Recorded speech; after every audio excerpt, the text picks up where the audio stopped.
Good morning, everyone. My name is Pam Mitchell. I'm a physical therapist at Atlas Therapy, and I wanted to take a few minutes to talk to you about some things related to walking and running now that we're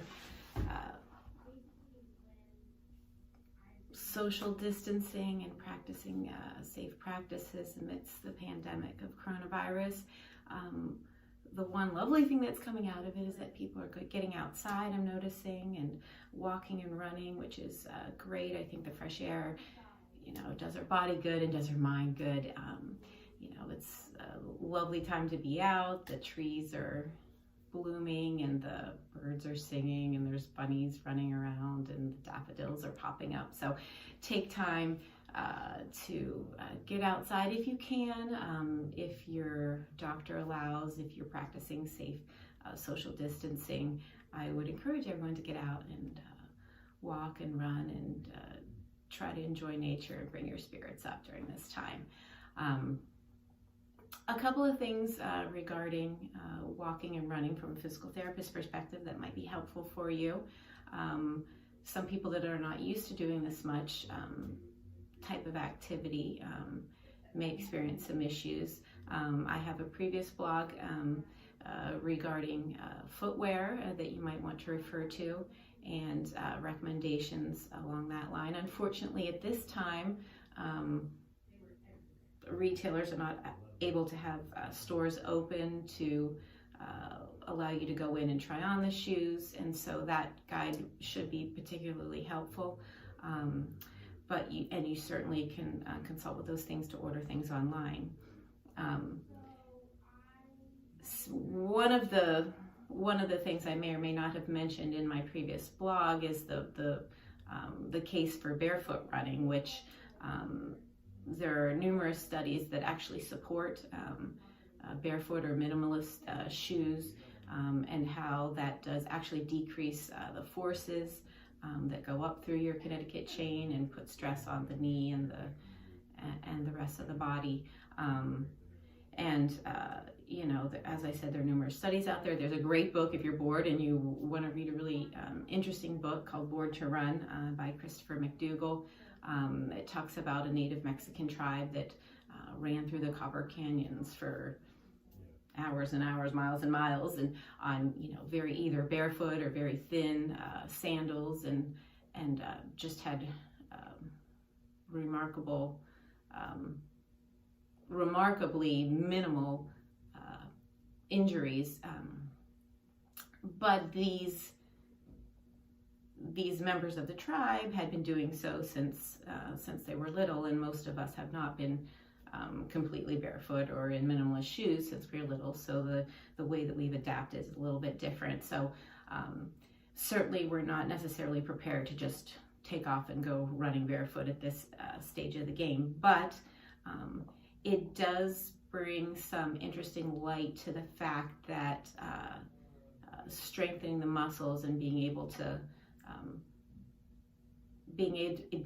absorb shock more successfully through our chain, we can decrease forces. And so today I wanted to take a little bit of time just to show you just a couple of exercises that can be helpful for you to minimize the stresses, to absorb the shock, and do a little bit better control when we are walking or running or jumping or landing on our feet. So a lot of people have weakness. We're going to start in the hip, and you don't think about how the hip might affect the foot or the knee, but it does, and most of us have nice, good muscle in the butt there that should help to control things. I'm going to demonstrate to you how weakness in this hip can cause abnormal alignment here. So if I'm just standing here on my right leg, and what I'm going to do is a little squat. I'm going to back up just so you can see what my knee does here. And you notice when I squat here how my knee goes in. That's called a valgus angle, and the right knee is going in. What that means is that my hip is internally rotating. So these muscles are not controlling that motion. So what we want to do are strengthen those muscles so that we don't turn in so much when we land, because that's what happens when we're landing. So what we want to do, this is a single leg squat, and it's an exercise in and of itself. So if you stand in front of a mirror or your phone like this, it's great. You can kind of keep your eye on your knee and watch and make sure that it's going straight down. Okay, and these all should be done with, no doctor's restrictions. If you have no previous history of any issues, and it should be done in a pain-free range. So just do that motion and control that it's going straight, making sure it's not caving in. Okay, the second exercise that I want to show you is also going to work the rotators of the hip. And there are two variations of this. So the first one puts a little bit less stress on the knee. I'll show you from the side here. If you get into a lunge stance, so you're just going to put, let's start with the right. So you're putting your right leg forward. You'll notice that my knee is lined up with my foot, which you can't see down there, but I promise it's under the leg. And so my knee is not going this far forward, but we're getting in this stance.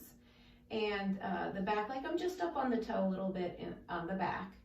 And what I'm going to do now is reach forward and across, and I'm hinging at this hip joint. So I'm going to reach forward and across, and then I'm coming back up. Okay, and you just go as far as you comfortably can. If you're having trouble balancing, you can hang on to something. But you're reaching across, and I'll show you from a front view here. So here I am lined up, and I'm reaching forward and across. And after you do several of these, you should start to feel those butt muscles burning a little bit, and that means they're working. Great.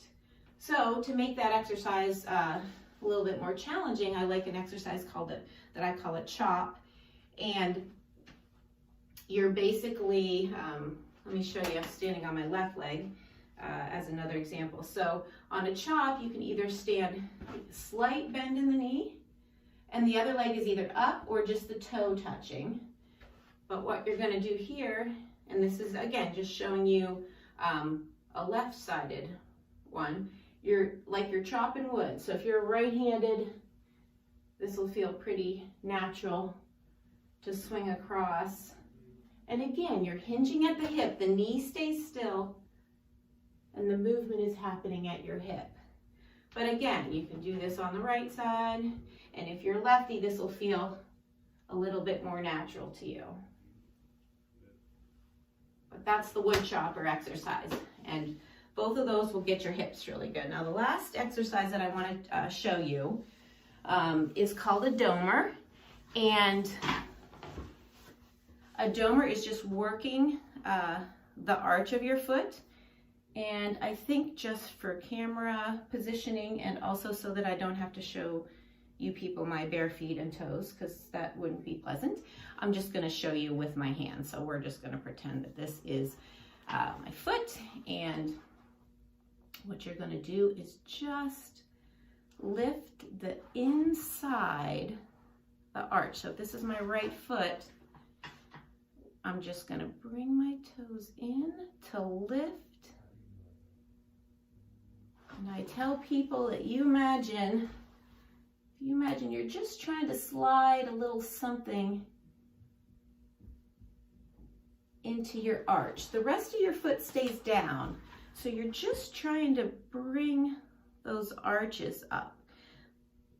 But this is a super exercise for strengthening the muscles within that arch and all the little intrinsic muscles of your foot. So 3 great exercises for you to do. The single leg squat, making sure your knee stays aligned, the lunge with reach across, or the chop to really work on those hip rotators, and the domers. Make a little dome in the arch of your foot. 3 great exercises for you to do to strengthen so that you can get outside, walk, run, enjoy the fresh air while you can. Say hi to your friends, your neighbors, and just strangers, and you can brighten your day and someone else's at the same time. Enjoy, everyone. Take care. Thank you.